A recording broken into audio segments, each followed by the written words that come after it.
የምትናገረውን ነገር ታውቀዋለህ? አዎ አውቃለሁ። ዳጣ ብቻ አይደለችም፣ ሰላም ያረገዘችውም ልጅ የኔ ነው። የዘላለም ጸጸቴ ክህደቴ ይሄው ነው። ከሰላም 2 ልጅ ወልጃለሁ። ይኸው ፊትሽ ቆሜያለሁ። የምትፈልጊውን ነገር አድርጊ። ምንድን ነው የቀራችሁ? እናንተ እንደዚህ ነበር ወይ? መኖር አልፈልግም። ተንብቶ ከዛሬ ጀምሮ ሙታ። በጭራሽ ማርታ ነገር ማወቅ የለብሽም። በጭራሽ በታላቅ ይህንን እውነት ሳታውቅ ባይቀሩን ሞቴን ብታቀርብልኝ ምን አለበት? አቶ ደረጀ ጭንቀቱ ስጋቱ ይበልጥ ጨምሯል። ጨክኖ ወስኖ ጉዳዩን ለወይዘሮ ማርቲ ሊነግራት አልቻለም። ወይዘሮ ማርቲም የእሱ ጉዳይ አስጨንቋት ግፊቷ ጨምሮ እስኪያማት ድረስ ሐኪም ቤትም እስከ መሄድ ደርሳም ነበር። አቤጌል አሁንም እዛው በቅጣት በተቀመጠችበት ክፍል ተወስና እንዳለች ነው። አባቷንም ከዛ ክፍል እንዲያስወጣትና ምንም ነገር ለማንም እንደማትናገር ቃልም እየገባችለት እየተመጸነችውም ነበር። ሰላም እንደምን አላችሁ? ውድ የእሸት ዩቲዩብ ቻናል ቤተሰቦች በያላችሁበት ሰላምታችን ይድረሳችሁ። ሰላም ጤና በእጥፍ ድርብ ይብዛላችሁ እያልኩ እነሆ ዛሬም በአዲስ ቪዲዮ መተናል። ይህንን ቪዲዮ እስከ ፍጻሜ እንድታዩት በአክብሮት ጋበዝን። ወደዚህ ቻናል ለመጀመሪያ ጊዜ የመጣችሁ ካላችሁ ቻናሉን ሰብስክራይብ በማድረግ ቤተሰብ እንድትሆኑን ግብዣችንን እያቀረብን ቪዲዮንም እንዲሁ ላይክ በማድረግ እንድትጀምሩ አይታችሁ ስትጨርሱም ሀሳብ አስተያየታችሁን በኮሜንት በማስፈር ሼርም በማድረግ እንድታበረታቱን ስል ጠየቁ። ከባለፈው ክፍል ቀጥሎ እንደተመለከትነው አቶ ደረጀ እስከ ዛሬ ሲያብሰለስለው ሲያወጣ ሲያወርደው ሲጨነቅበት የነበረውን ጉዳይ ስህተቱን የሆነውን ሁሉ ለባለቤቱ ሊነግራት እንድትዘጋጅበትም ራሷን ለምትሰማው ነገር እንድታዘጋጅ እንዳትጎዳ በቃ የሆነውን ነገር አምና እንድትቀበል በአጠቃላይ ራሷን እንድታዘጋጅ እንደነገራት የምናስታውሰው ነው። እናም ከዚህ ክፍልም እንደተመለከትነው እሷም አጥብቃ መጠየቋን ቀጥላለች። የእሱም ጭንቀቱ እንደጨመረ ነው።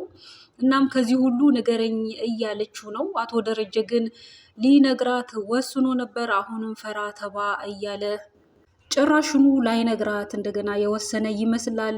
ምክንያቱም በሀሳቡ ራሱ ሲነግራት ምን አይነት ሪያክሽን እንደምታሳይ ሁሉ እየሳለ እጅግም እየተደናበረ በጣም እየደነገጠ ይህን ሁሉ ከማየ እንደው በሞት ይሻላል እስኪል ድረስ እጅግ ተጨንቋል። ወይዘሮ ማርቲ ግን ያው የሆነውን ነገር ልቧ ይጠረጥራል መቼም እንደ እናት። ነገር ግን ያው ትዳሯን ስለምትወድ ስለምታምንም ባለቤቷንም እጅግ ስለምታምነው የምትሰማውና የምታየው ወይም የምትጠረጥረው ነገር እውነት ይሆናል ብላ ልትቀበል አልቻለችም። ያው እንደ ሰውም ትጠረጥራለች መቼም ግን እውነት ላይሆን ይችላል በሚል ብቻ የተለያየ ሀሳብ በአይምሯ መምጣቱን አልቀረም።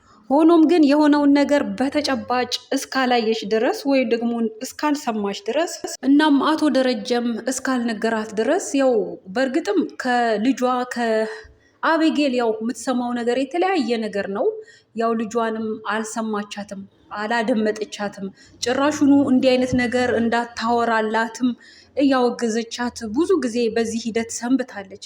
ሆኖም ግን አሁን ላይ የአቶ ደረጀ መጨነቅ የጭንቀቱ መጨመር አብዝቶ መተከዙ ጭራሹኑ ደስታው ከሱ መራቁ ሁሉ እጅግ ስላሳሰባት እንዲሁም እሷም በዚህ ጉዳይ እጅግ ተጨንቃለች እና አሁንም አጥብቃ ይዛዋለች እንዲነግራት እየጠየቀችው ነው። አቶ ደረጀ ግን በጭራሽ አልነግርሽም ሲል ያውም ከተኛበት አልጋ በውድቅት ሌሊት ተነስቶ እስኪ ድረስ ሆኗል ማለት ነው። እናም አካሄዱ እሷም አስደንግጧት ተከትላው ስትሄድ ነበር።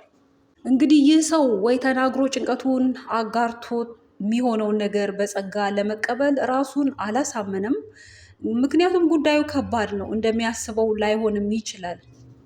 ወይም ደግሞም ካልተናገረም ቀለል አርጎ ነገሮችን ለማለፍም ወይ በሚስጥር አርጎ እንዲቆይም ከፈለገ ብቻ በሆነ በሚሆነው ነገር የወሰነው ነገር የለምና ነገር ግን እንዲሁ እየተጨነቀ ከዕለት ተዕለት ጭንቀቱ እየበዛ በመሄዱ ይህ ደግሞ ለቤቱ ለትዳሩም አጠቃላይ ቤቱ እንግዲህ ደስታው ደፍርሷል ማለት ይቻላል። ማለትም እንደ ወትሮ ቁጭ ሲሉ የሚጫወቱት ጨዋታ የሚያወጉት ደስታቸው ያው ሁሉ አሁን ላይ ቀዝቅዟል። እናም ከዛ የተነሳ ወይዘሮ ማርቲ እጅግ ተጨንቃለች። እናም ምንድን ነው ጉዳዩ ንገርኝ እያለችው ነው። አቶ ደረጀ ግን ተዘጋጂ ያለበትን ጉዳይ እነግርሻለሁ ያለውንም ጉዳይ እንደገና አዘግይቷል። እስከ መቼ ይሆን በዚህ ጉዳይ እያዘገየ ሳይነግራት የሚቆየው? አሁን ኦልሬዲ በከፊል አቤጌልም አውቃለች። ናታን ደግሞ በከፊል ሳይሆን ሁሉን ነገር እንግዲህ እንዳወቀ ነው። ምክንያቱም በዛ ወይዘሮ ሰላም ባሰፈረች ወረቀት ላይ ያለውን ነገር ስላነበበ። እንዲሁም ደግሞ ናታን እንኳን ለማንም ባይናገር ይህ ሚስጥር በሱ እንኳን ይቆይ እንኳን ቢባል ወይዘሮ ሰላም ራሷ ባለቤቷ እስከ መቼ ይህ ሚስጥር ሆኖ እንዲቆይ አትፈልግም። ልጇ ዳጣ እናትነቷን እንድታውቅ ትፈልጋለች። እንዲሁም ደግሞ ይህ አርግዛ ልትወልድ የደረሰችውም ልጅ አባቱ እሱ መሆኑን ለሱ ነግራለች። ለሌላውም ደግሞ አጥብቀው እየጠየቋት ስለሆነ ልታሳውቃቸው ወስናለች። በመጀመሪያም ያው አቶ ደረጀ እሱ መሆኑን ሳያውቅ በፊት አጥብቆም ለማወቅ ጉጉት ነበረው፣ ይጠይቅም ነበር። አሁን ግን እሱ መሆኑን ቆርጦን ከነገረችው በኋላ ጭራሹኑ ወይዘሮ ማርቲም ከእሷ ጋር እንዳትገናኝ ጭራሹኑ እንዳትሄድም እያደረገ ነው። ነገር ግን ይህ ማይሆን ጉዳይ ነው። ወይዘሮ ማርቲ ሰላምን ለመጠየቅ ስትወልድ ሄዳ ለመጠየቅ መሄዱ አይቀርም። እናም ይህን ጉዳይ ትሰማለች የሚል እጅግ ታላቅ ፍራቻ አለው። እንዲሁም ደግሞ ለወይዘሮ ሰላምም ለእኔ ስትይ እስከዛሬ ታግዘሻል እያለ ነው። እሷ ግን ባለፈው እንግዲህ ደውላ አስጠንቅቀዋለች። ማለትም በቃ ይህ ጉዳይ አንዴ ሆኗል። እናም በተለይ ልጄ ዳጣ እኔን ማወቅ አለባት፣ መቼ ነው የምታስተዋውቀን እያለች አጥብቃ እየጠየቀችው ነው። በሌላ በኩል አቤጌል በመንቀልቀሏ አርፋ ባለመቀመጧ የአባቷን ሚስጥር አሳልፋ ለእናቷ ለመናገር በመቸኮሏ እንዲሁም ደግሞ በዛ ሚስጥር የተነሳ ናታንንም እንዲያገባት በማስገደዷ በዚህም በዛም ባለው ነገር እንግዲህ አባቷ እጅግ ተናዶባት አንድ ክፍል እንድትቀጣ እንድትማር አድርጎ አስቀምጧታል። እሷ ግን እንግዲህ ምንም እያስተዋለች አይደለም። አባቴ ለእኔ ሲል ነው ብላም ልታስተውል ምንም አልፈቀደችም። ይልቁንስ እዛው ባለችበትም አሁንም በነገር ተሞልታ በተለይ ደግሞ ታናሽ እህቷ እንኳን አዝናላት ምግብ ቤት በኩል ልስጥሽ እያለች ስትላት እንኳን እሷን ራሱ እያሳደደቻት እያባረረቻት፣ እንዲሁም ደግሞ እነ ናታንና ዳጣ የት ናቸው አይተሽ ንገሪኝ እስክትል ድረስ አሁንም በዳጣ ላይ በተንኮል እያደባች ነው። ልውጣ ብቻ ገላታለሁ እንዲያረጋታለሁ የሚል ዛቿን አሁንም እዛ ሆና የሰነዘረች እያደባች እየደነፋችም ነው። በተቀመጠችበት ተቀጥታ ባለችበት እንደ ማስተዋል ልብ እንደ መግዛት ወደ አይምሯ ወደ ራሷ እንደመመለስ፣ ይልቁንስ እሷ ምንም የምትማር አይደለችም። እንግዲህ መከራ ካላስተማራት በቀር እንግዲህ ከነዚህ መሰል ቤተሰቦች የተወለደች በምክር እንግዲህ አንጸው ነው ያሳደጓት። በዲሲፕሊን አስተዳደጓ እንደዛ አይደለም። እሷ ግን ከአስተዳደጓ የተለየ ባህሪ ነው ያላት። በዚህም አቶ ደረጀ እጅግ ተስፋ ቆርጧል።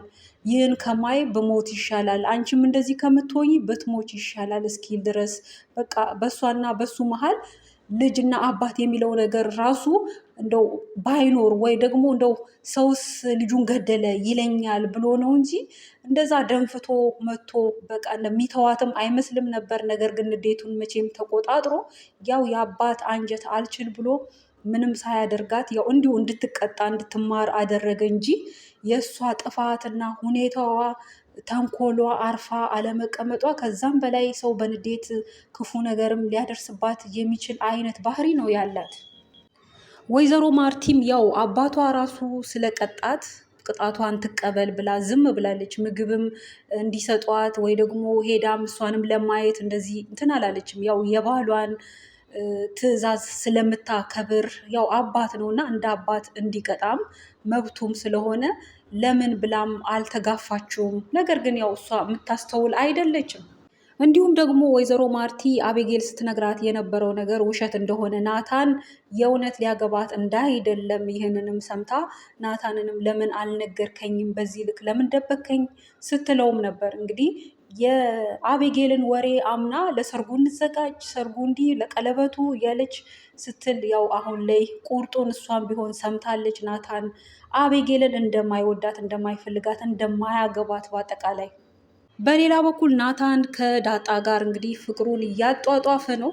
እናም ያስጨነቀው ጉዳይ አሁን ቀለል ብሎታል። ከተናገረ በኋላ ትንሽ እፎይ ብሏል። ሆኖም ግን እየሆነ ያለው ነገር ሚስጥሩ ሁሉ ዳጣን የሚመለከት ነው። ሆኖም አሁን ልታውቅ የሚገባት ጊዜ ስላይደለ ወይ ደግሞ እሱ ከሱ አንደበት ወይ እሱ ሊነግራት የማይችለው ነገር ስለሆነ እንዲሁ ዝም ብሏታል ማለት ነው።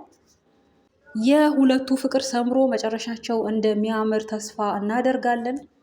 የአቤጌል መጨረሻ ግን በጣም መጥፎ እንደሚሆን ነው እንግዲህ የዘራችሁን ነው የምታጭደው ማለት ነው።